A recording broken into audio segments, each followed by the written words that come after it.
Mas infelizmente hoje nós vivemos em uma época do politicamente correto, onde criticar alguém, expor alguma pessoa publicamente na internet, para muitos é uma atitude desamorosa e também repreensível. E esse tipo de pensamento tem permeado até dentro da Igreja de Cristo. E através desse discurso, os falsos profetas têm minado o verdadeiro julgamento bíblico. Hoje nós observamos inúmeros absurdos de falsos pastores aproveitando da ignorância de muitos incautos para roubar em nome de Deus. E o pior de tudo é que poucos pastores estão falando contra esses lobos. E o discurso predominante que muitas igrejas têm engolido sem discernimento é o famoso não julgueis ou também não toqueis no ungido, ou deixa que Deus vai julgar esses homens. Nós deveríamos, por exemplo, estar mais preocupados em ganhar almas do que falar deles. Mas qual o padrão que as escrituras, meus irmãos, trazem para todos os cristãos a respeito dos falsos mestres? Qual a atitude que os cristãos devem ter em meio a esses homens que corrompem o evangelho? Por exemplo, o nosso Senhor Jesus, o maior exemplo de todos, andou com pecadores, comeu com eles, amou eles. Porém, Jesus não mediu suas palavras para condenar os religiosos hipócritas da sua época. E Jesus chamou os religiosos, falsos mestres da sua época de sepulcros caiados, víboras, filhos do diabo, geração perversa. Duras palavras, não são? E por que nós devemos tratar aqueles que mentem, corrompem o evangelho com menos rigor do que o nosso Senhor? E o próprio Filho de Deus não tolerava a falsa religião judaica, que era baseada em preceitos humanos e doutrinas de homens, e condenou eles com muito rigor. E Jesus chamou eles inúmeras vezes de hipócritas. E a palavra em grego hipócrites, que é traduzido como hipócritas na nossa língua, aparece 18 vezes nos 4 evangelhos, e todas elas foram proferidas pelo próprio Senhor Jesus. Talvez uma das coisas que Jesus mais abomina é a hipocrisia e falsos mestres. E os apóstolos seguiram o mesmo exemplo do nosso Senhor. Veja as palavras do apóstolo Paulo escrevendo a carta para Tito.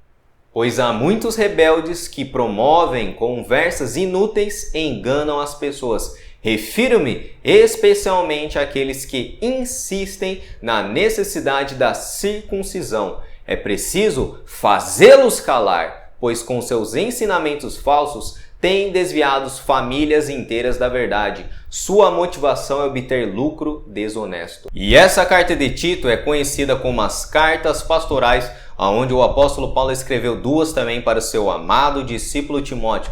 E um grupo de judaizantes, como na carta de Gálatas, estava atacando a fé verdadeira através da lei mosaica. E esses homens estavam ensinando que a salvação exigia o ato físico da circuncisão. E agora pegue a sua Bíblia e observe atentamente as exortações que Paulo está dando para Tito. É necessário fazê-los calar, repreenda-os severamente.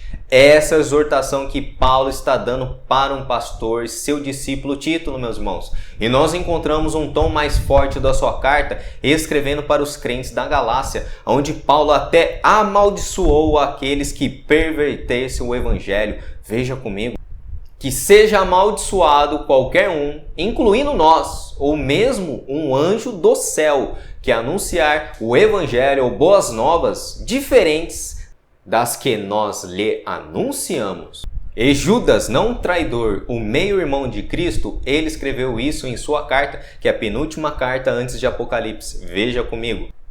Amados, embora planejasse escrever-lhes com todo empenho sobre a salvação que compartilhamos, entendo agora que devo escrever a respeito de outro assunto e insistir que defendam a fé que de uma vez por todas foi confiada ao povo santo. E nesse texto, Judas tinha a intenção de escrever uma carta sobre a salvação para os cristãos, mas em vez disso ele foi compelido pelo Espírito Santo a escrever um chamado a batalhar pela verdade. E ele percebeu a urgência do momento e seguiu de boa vontade o controle do Espírito Santo sobre a sua vida. E ele escreveu algo diferente do que ele pretendia. E ele convocou os cristãos a lutarem pela fé. E esse pequeno versículo da carta de Judas refuta a ideia que os cristãos são somente chamados a pregar salvação ou sobre outros assuntos da fé. Existe um chamado a batalhar pela fé e defender ela. E também a maioria das cartas do apóstolo Paulo, por exemplo,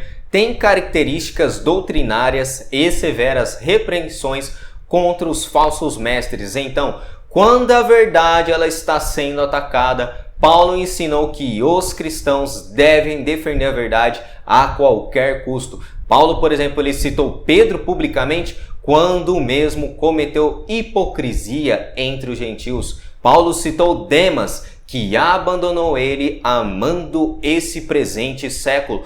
E também Paulo citou Himeneu e Alexandre, que entregou esses dois homens para Satanás. Paulo citou também outro Alexandre, o ferreiro, alguém que causou muitos males e Paulo deixou a vingança nas mãos de Deus.